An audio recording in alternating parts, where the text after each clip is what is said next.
Dans l'épître de Paul aux Éphésiens, au chapitre 4 et du verset 26 à 27, l'apôtre Paul dira « Si vous vous mettez en colère, ne péchez point. Que le soleil ne se couche pas sur votre colère et ne donnez pas accès au diable. » Les principes ici encore de la vie nouvelle. Après avoir exhorté les Éphésiens à renoncer au mensonge et à parler avec vérité, Paul les exhorte ici à la maîtrise de soi dans le cadre de la colère et au contrôle de soi. La version Parole vivante dira « Si vous vous emportez, ne commettez pas de péché. Ne laissez pas le champ libre à la colère et que votre ressentiment s'apaise avant la nuit. » Alors question, vous arrive-t-il de vous emporter? Vous arrive-t-il d'avoir un ressentiment ou de vous mettre en colère? Récemment, j'ai porté assistance à quelqu'un qui, sur un coup de colère, a fait un malaise. D'autres, suite à la colère, voyez-vous, ils sont tombés malades. D'autres même sont morts. Ils sont morts d'infarctus. Et voyez-vous, ça bouillonnait tellement, ça chauffait tellement que le cœur a lâché. Dans la colère, que ne font pas les hommes?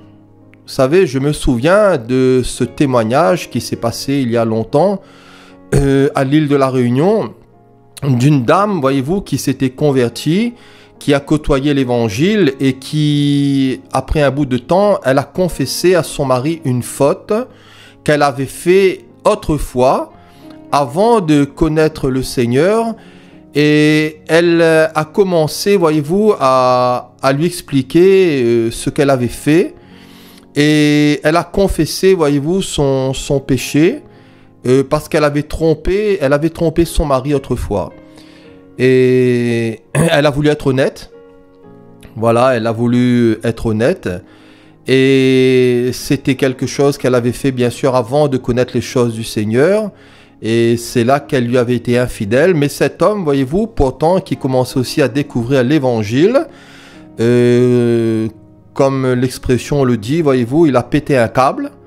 Et il se mit en furax, en colère, et dans sa folie, il a assassiné, voyez-vous, son épouse. Alors, c'était, voyez-vous, une catastrophe. C'était vraiment terrible ce qui s'était passé. Mais tout cela pour vous dire où commence la colère et où est-ce qu'elle se finit. Alors là, point d'interrogation. Alors le Seigneur nous dit attention. Il nous dit attention, si vous vous emportez, ne commettez pas de péché. Ne laissez pas le champ libre à la colère et que votre ressentiment s'apaise avant la nuit. Bien des choses, voyez-vous, peuvent nous indigner. Bien des choses peuvent nous scandaliser, nous choquer, nous dégoûter, voire même nous déplaire, nous écœurer et nous mettre, voyez-vous, hors de nous-mêmes. Mais la parole nous dit « Laisse la colère, abandonne la fureur ». Ça serait mal faire, tu commettrais un péché.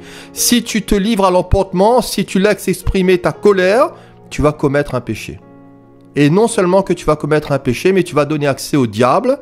Et le diable va se frotter les mains, voyez-vous, il en sera tellement heureux. Et il en tirerait, voyez-vous, profit. Même si notre colère est justifiée, entre guillemets, même si notre indignation peut être justifiée, veillons à ne pas l'entretenir longtemps. L'irritation devrait s'être calmée avant le coucher du soleil. Alors la colère n'est pas une caractéristique du juste, mais du méchant. La colère n'est pas une caractéristique du croyant, mais de l'incroyant, de l'insensé. Et le livre de l'Ecclésiaste dira « Ne te hâte pas en ton esprit de t'irriter, car l'irritation repose dans le sein des insensés. » Le livre des Proverbes nous dit que l'insensé laisse voir à l'instant sa colère, mais celui qui cache un outrage est un homme prudent. Celui qui est lent à la colère, nous dit la Bible, a une grande intelligence. Mais celui qui est prompt à s'emporter proclame sa folie. Celui qui est lent à la colère.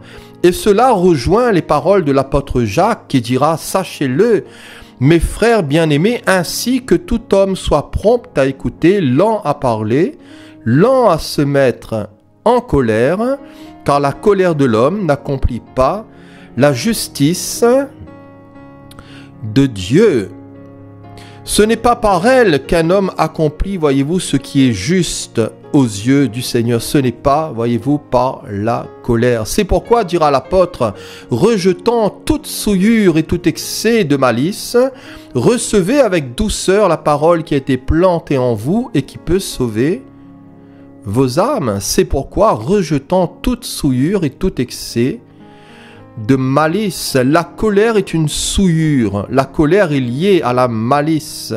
Car ce mot malice, kakéa en grec, signifie malignité, mauvais vouloir, désir de nuire à. Ce mot signifie méchanceté, dépravation. Méchanceté, voyez-vous, qui n'a pas honte d'enfreindre la loi. Et la loi du Seigneur. Dans Romains 1, verset 28, parlant de ceux qui ne se sont pas souciés de connaître Dieu, l'apôtre dira qu'ils sont remplis de toute espèce d'injustice, de méchanceté, de cupidité, de malice, pleins d'envie de meurtre, de querelles, de ruse, de malignité, et bien que, connaissant le jugement de Dieu, déclarant dignes de mort ceux qui commettent de telles choses, non seulement ils les font, mais ils approuvent aussi ceux qui les font. C'est pourquoi, dira l'apôtre, rejetant toute souillure et tout excès de malice. Le mot souillure ici signifie rendre sale, immonde, souillé, souillé par l'iniquité. Et voyez-vous, la colère nous souille, la colère nous rend impurs. Rejetons, voyez-vous, le péché, et recevons avec douceur la parole, cette parole qui a été plantée en nous et qui peut sauver nos âmes. Alléluia! Recevoir avec douceur, vivre avec douceur, c'est-à-dire avec gentillesse d'esprit. Et lequel d'entre vous est sage et intelligent, dira l'apôtre, qu'il montre ses œuvres par une bonne conduite avec la douceur de la sagesse. L'apôtre Pierre lui dira, mais sanctifiez dans vos cœurs Christ le Seigneur, étant toujours prêt à vous défendre avec douceur et respect devant quiconque vous demande raison de l'espérance qui est en vous. La colère est une œuvre, et la colère c'est une œuvre de la chair, Galates 5, 20. Elle est associée aussi à l'orgueil, Proverbe 21, verset 24. Elle est associée aussi à la cruauté, la colère. Après que Sichem eut déshonoré Dina, fille de Jacob, Siméon et Lévi, frères de Dina, prirent leur épée, tombèrent sur la ville et tuèrent tous les mâles, ainsi que Hamor et Sichem, son fils, nous dit le livre de la Genèse au chapitre 34.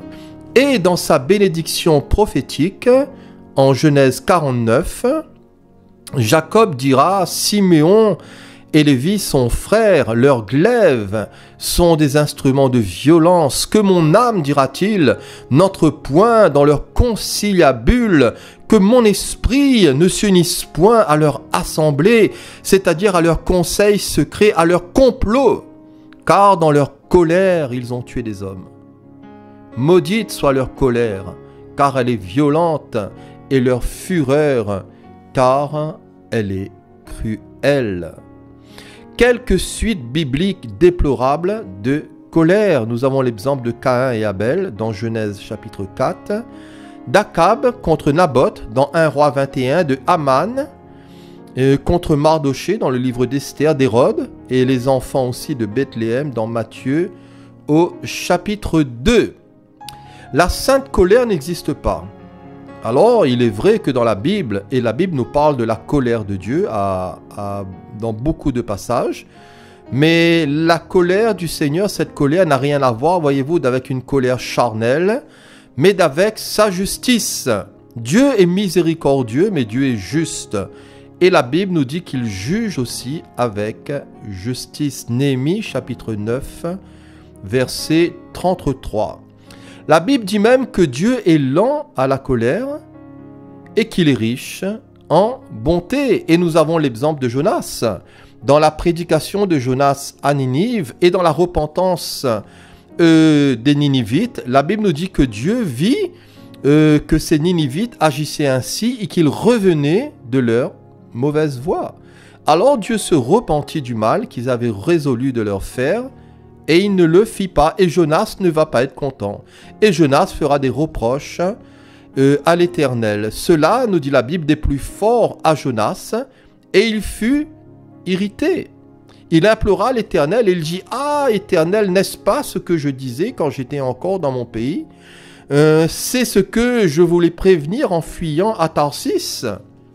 Car je savais, dira-t-il, je savais que tu es un Dieu compatissant et miséricordieux, lent à la colère et riche en bonté, et qui te repent du mal. » Alléluia. Dieu est lent à la colère, il est riche en bonté. La colère de Dieu est évitée par la confession des péchés et elle est évitée aussi par la repentance. Et dans le livre de Jérémie au chapitre 3, l'Éternel, parlant de l'infidèle Israël, dira « Mais l'infidèle Israël paraît innocente en comparaison de la perfide Juda. Va, crie ces paroles vers le septentrion et dis « Reviens, reviens, infidèle Israël, dit l'Éternel, je ne jetterai pas sur vous un regard sévère, car je suis miséricordieux, dit l'Éternel, je ne garde pas ma colère à toujours. » Reconnais seulement ton iniquité, reconnais que tu as été infidèle à l'Éternel ton Dieu, que tu as dirigé ça et là tes pas vers les dieux étrangers sous tout arbre vert et que tu n'as pas écouté ma voix, dit l'Éternel. Alors revenez, enfants rebelles, revenez, et je vous bénirai. Alléluia. Dans l'évangile de Luc, au chapitre 15, parlant de ce fils, voyez-vous, prodigue, ce fils, après s'être éloigné de la maison du Père, dira « Mais je me lèverai, j'irai vers mon Père et je lui dirai « Mais mon Père, j'ai péché contre le ciel et contre toi. Voilà, je ne suis plus digne d'être appelé ton fils, traite-moi comme l'un de tes ouvriers. » Et il se leva et alla vers son père. Comme il était encore loin, son père le vit et fut ému. Voilà, le père fut ému de compassion. Il courut se jeter à son cou et l'embrassa. Le fils lui dit « Mon père, j'ai péché contre le ciel et contre toi. Je ne suis plus digne d'être appelé ton fils. » Mais le père dit à ses serviteurs « Apportez vite la plus belle robe et revêtez-le.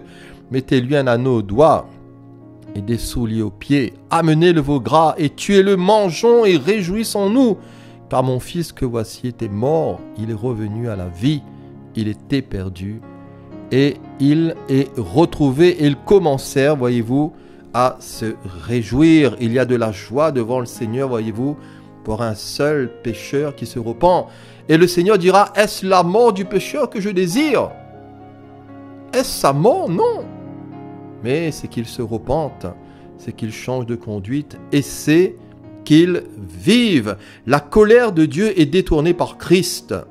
Et la Bible nous dit que Dieu prouve son amour envers nous en ce que lorsque nous étions encore des pécheurs, Christ est mort pour nous à plus forte raison. Donc maintenant que nous sommes justifiés par son sang, serons-nous sauvés par lui de la colère. Alléluia. La Bible nous dit qu'il n'y a plus de condamnation pour ceux qui sont, voyez-vous, dans le Christ Jésus. Pour ceux qui marchent par l'esprit et non par la chair, Dieu nous a réconciliés avec lui par le Christ. Et cette colère est détournée par Christ. Mais cette colère est détournée aussi de ceux qui croient dans le Christ. Et dans Jean chapitre 3 verset 18, il est dit, celui qui croit en lui n'est point jugé. Mais celui qui ne croit pas est déjà jugé, parce qu'il n'a pas cru au nom du Fils unique de Dieu. Celui qui met sa confiance en Jésus n'est pas condamné. Mais celui qui n'a pas foi en lui, il est déjà condamné, nous dit la version Semeur. Le Seigneur, voyez-vous, est merveilleux. Le Seigneur est bon, le Seigneur est juste, et le Seigneur doit être craint, et il doit être aussi redouté. Il faut le savoir. Et c'est toujours de la folie de le provoquer. Quelqu'un disait que si on tombe dans les mains du diable, Dieu peut nous délivrer. Mais si on tombe dans les mains de Dieu, qui pourra nous délivrer? Et voyez-vous, c'est de la pure folie que de vouloir provoquer le Seigneur. Et dans le cadre de la Sainte Seine, Paul dira aux Corinthiens, c'est-à-dire à des chrétiens, à des croyants, que la table du Seigneur est opposée, voyez-vous, aux autels des païens.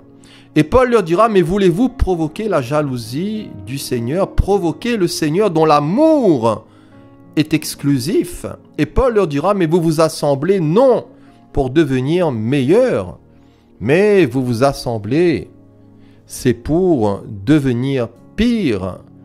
Et l'apôtre Paul les mettra en garde, voyez-vous, concernant le repas du Seigneur, et il dira, c'est pourquoi celui qui mangera le pain ou boira la coupe du Seigneur indignement sera coupable envers le corps et le sang du Seigneur. Que chacun donc s'éprouve soi-même, et qu'ainsi il mange du pain et boive de la coupe, car celui qui mange et boit sans discerner le corps du Seigneur, il mange et il boit un jugement.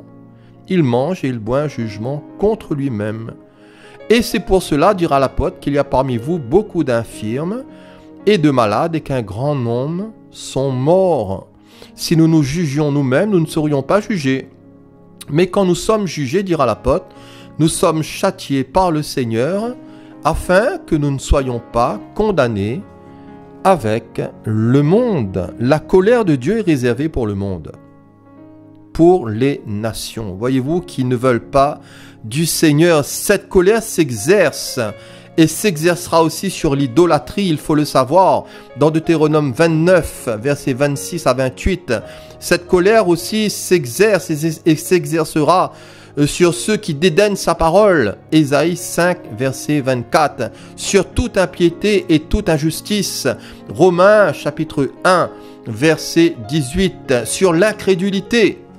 Hébreux 3, verset 18 à 19. Sur aussi l'endurcissement dans Romains 2, verset 5 à 10. Le thème de la colère. Vous savez, il y aurait encore beaucoup d'autres versets, beaucoup d'autres choses, voyez-vous, que je n'ai pas relevées, parce que non seulement ce message serait peut-être un peu trop long, et je ne veux pas être trop long, mais en tout cas, vous savez, c'est un thème qui est quand même édifiant. Et la Bible nous dit que pour conclure, nous étions par nature des enfants de colère. Voilà. Pour terminer, il est dit dans Éphésiens chapitre 2 verset 3 que nous étions par nature des enfants de colère. Alors comment vaincre la colère dans un changement de nature? Vous savez, quand nous quittons les ténèbres, nous venons à la lumière.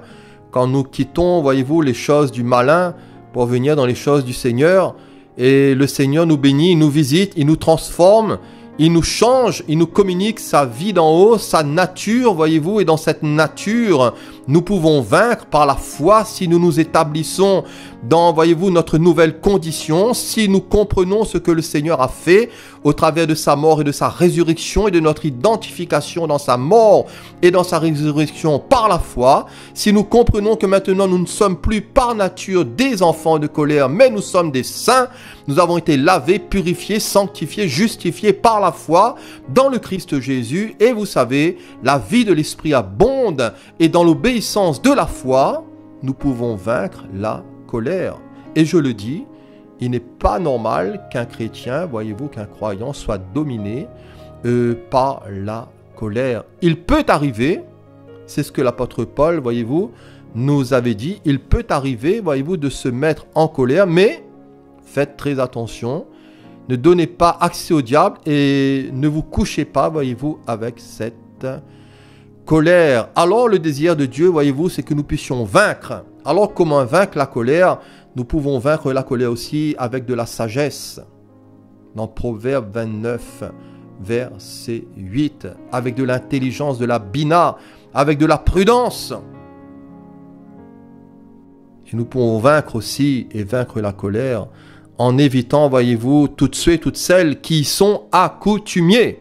Et heureux l'homme qui ne marche pas selon le conseil des méchants, qui ne s'arrête pas sur la voie des pécheurs, qui ne s'assied pas en compagnie des moqueurs, mais qui trouve son plaisir dans la loi de l'Éternel et qui la médite jour et nuit. Il est comme un arbre planté près d'un courant d'eau, qui donne son fruit en sa saison et dont le feuillage ne se flétrit point. Tout ce qu'il fait lui réussit. Voilà, que le Seigneur Jésus vous bénisse, chers amis, chers auditeurs, par ces quelques paroles. Et à la prochaine, Dieu voulant. Voilà, merci à vous.